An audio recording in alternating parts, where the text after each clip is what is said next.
Mookie Betts is one of the brightest stars in Major League Baseball, and his influence on the game is undeniable. From winning multiple MVP awards to leading his teams to World Series championships, Betts has become an icon for baseball fans worldwide through unparalleled passion and dedication. So what are the keys to his success? What personal decisions, significant events, and support from loved ones shaped him into the star that we see today? Let's find out together on this episode of Rounders, A History of Baseball in America.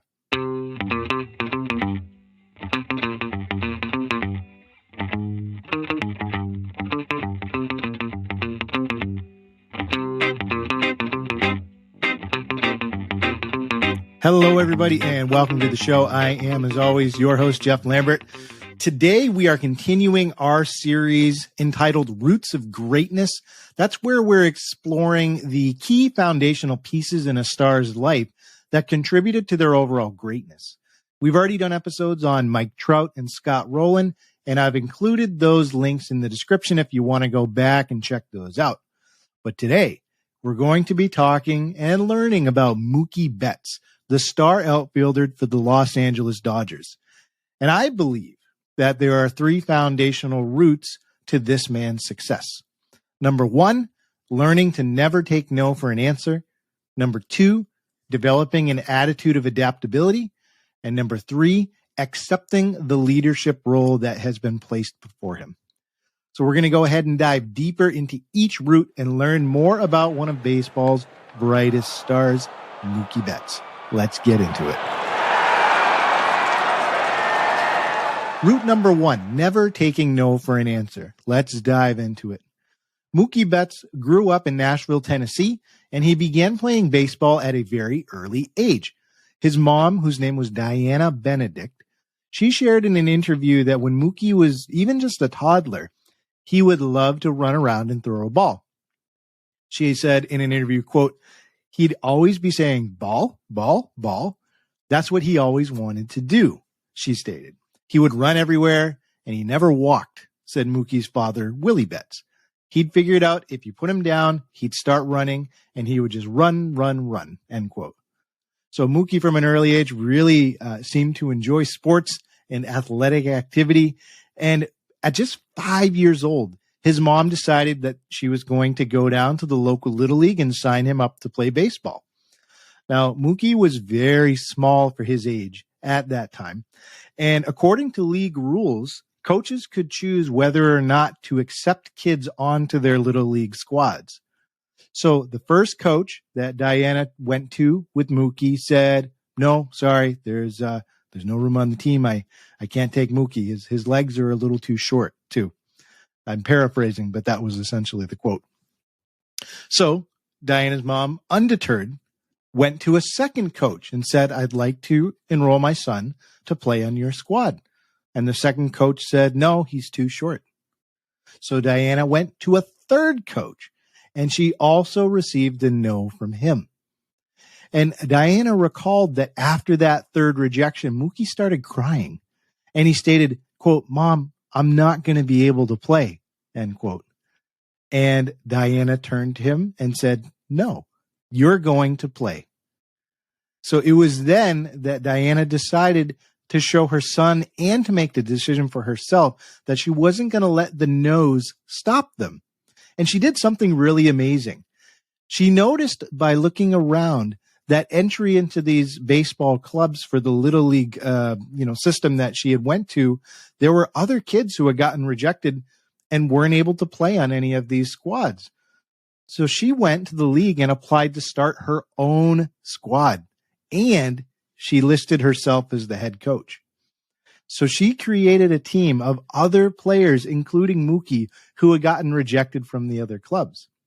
And that team wasn't competitive that season. As a matter of fact, they only won one game, but that one win really mattered because it came against that first coach that said that he didn't want Mookie on the squad.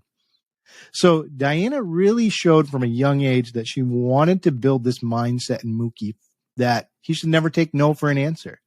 And Mookie credits his mom with a lot of that mindset that has led him to the success that he's experienced today. He stated in an interview that, quote, "She's like my best friend, but she's my mom too. She disciplines me the same way any other mom does, but she was always there for me to talk to. I can be honest with her," end quote. So that's Mookie's first rate of greatness, and it would prove to be a key factor in his future success, that ability to not take no for an answer and to keep pressing on. Route number 2 for Mookie Betts, he developed an attitude of adaptability that helped him in his pro career.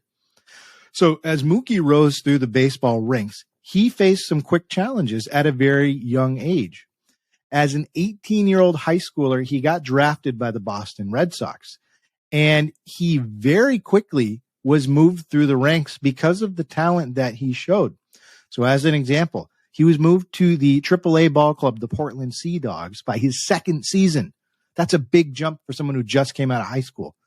And Mookie quickly realized that his talent was only going to take him so far, that all of a sudden he's a teenager playing with grown adults who either already have big league experience or who have been playing minor league ball for several years too. And he decided, you know what? I'm going to take this moment. I'm going to adapt how I learn and what I do to be able to be successful on this level. So we see that Mookie made a quote, and just to kind of show you the crossroads that he came to in terms of in his mind mentally, how he was going to deal with this situation of being so young and being progressed so quickly through these minor league systems. So he said, quote, "When I got to AAA, it was the first time in my career where I felt like I was overmatched," end quote. He would call his best friends early on during that season. He was only hitting about 262 after the first couple months. He wasn't doing great. This is one of the first times that he, I think, had experienced not being one of the top talents on the team he was playing for. So he would call his best friends, as they recalled in some interviews I read, and Mookie would say, quote, "I don't know if I can get used to this. I don't know if I can do this," end quote. But Mookie kept at it, and he knew that he just needed to devise a plan to be able to adapt and adjust to be able to reach the majors and keep his trajectory going up. So he would sit down after games and he would study film of other players and look how they adjusted to different pitchers and situations that he was going to come up and face. And he also cut out extra time to work with the club's hitting coach, Victor Rodriguez, to really develop his swing mechanics to be able to hit a wider variety of pitches, ones that he may not have had a lot of experience up until this point having to deal with. He put in the time. He adapted his approach to getting ready. He adapted his approach to playing the game. And that turned out big for him, because the end result was that he finished that second season as the Red Sox minor league offensive player of the year. And in his third season, just 54 games in, he was moved to the AAA club, the Pawtucket Red Sox, which are now the Worcester Red Sox. By his third season, he's 21 years old and he's already playing AAA ball. By August of that same season, he was called up to the big club to play for the Boston Red Sox, and he stayed up there for good after August. He never went back down to the minors after that, just 3 years into his career. He's 21 years old. So as a young guy, you know, he had to keep that attitude going that he started to develop in the minors. He knew he was going to make plenty of mistakes playing around these big league professionals, whether it was throwing the ball, playing defense, running on the base paths. But he made that willingness to learn and adapt really a cornerstone of who he was, and that made him special. Betts once stated, and I thought this was powerful, he said, quote, "I learned from my dad and my mom, somebody should only have to tell you once. Whether it's me getting in trouble, they said I should only have to tell you once. I kind of took that and made that for all aspects," end quote.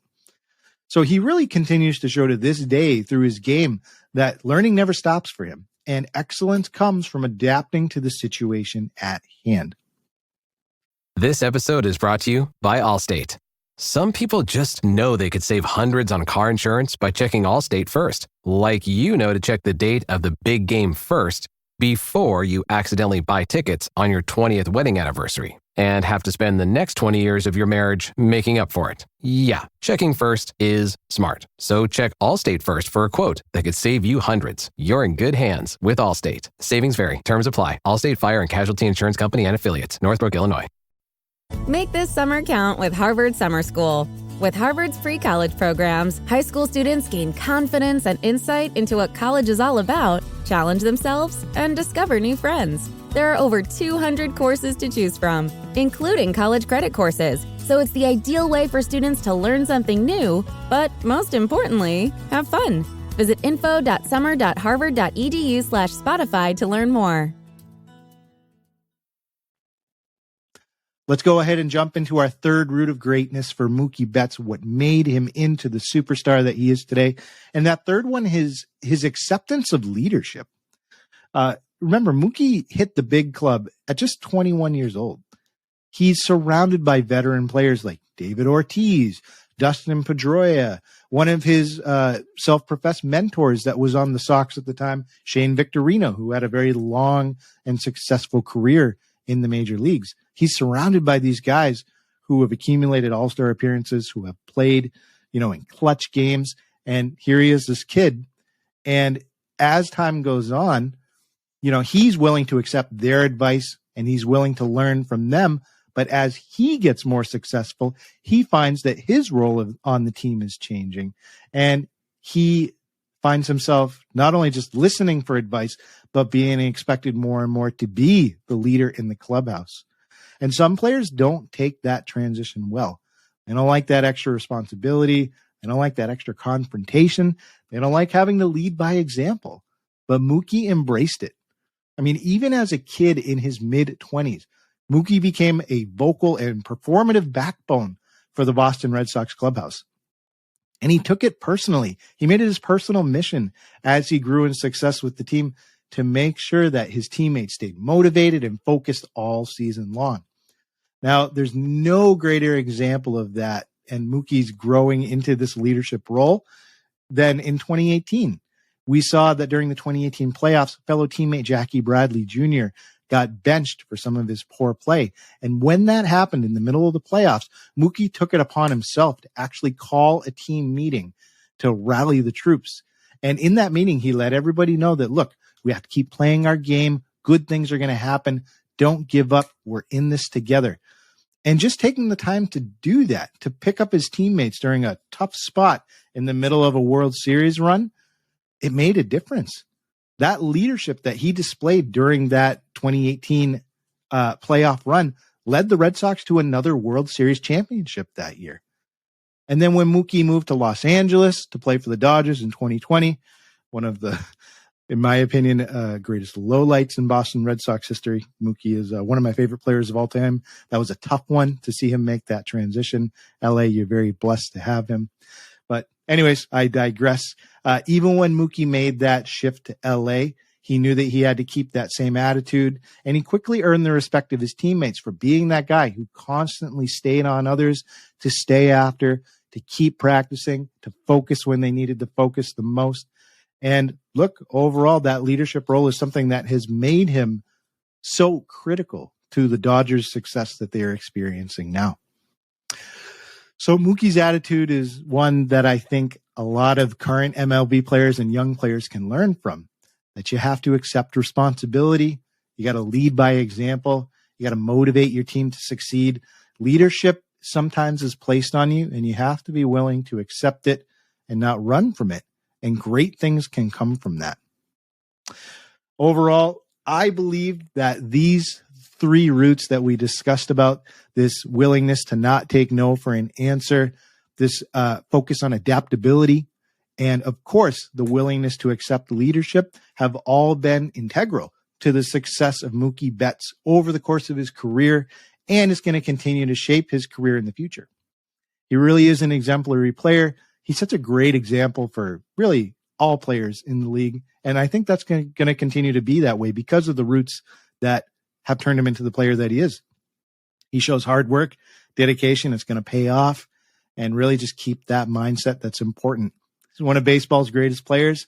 And those three roots of greatness, I believe, have turned him into the player that we get the joy of being able to watch play today. Folks, thank you so much for tuning in for another episode. If you can do one quick thing for me this week, I have, I guess, a little off-field homework for you. It would mean the world to me if you could take a second and just go on to the podcast app that you use and leave a rating for the show. even if it's just one sentence, please, if you like what's going on here, just take a minute to rate us. It really helps the algorithm recommend us to other individuals so they can also learn about the show, be able to get involved in this baseball community that we're building. It's something that is exciting and I love being a part of. So help me by leaving a review. It really can only take 30 seconds or so, and it does a world of help for us. Also, if you have $5 a month and you want to, give up maybe one cup of coffee during the weekday and become a paid subscriber, that would also mean the world to me. I have a list of benefits that you get to enjoy by becoming a paid member, not the least of which includes getting the show a day early, getting it without ads, getting your comments and feedback read on the show episodes. There's so many other things that I'm trying to create for you to make it worth your while. So if you have the ability, please take a moment to do that too. But overall, thank you for the support. Thank you for tuning in. It means a lot to me. I'm excited for us to jump into another month, and we've got some great episodes coming up. So as we conclude our episode today, remember, there are only 2 seasons, winter and baseball. I'll see you next time. Rounders, A History of Baseball in America is produced by Jeffrey Lambert. Our research assistant is Cass Silber. A special thanks to our starting 9 supporters, Nathan Halverson and Jack Wilson.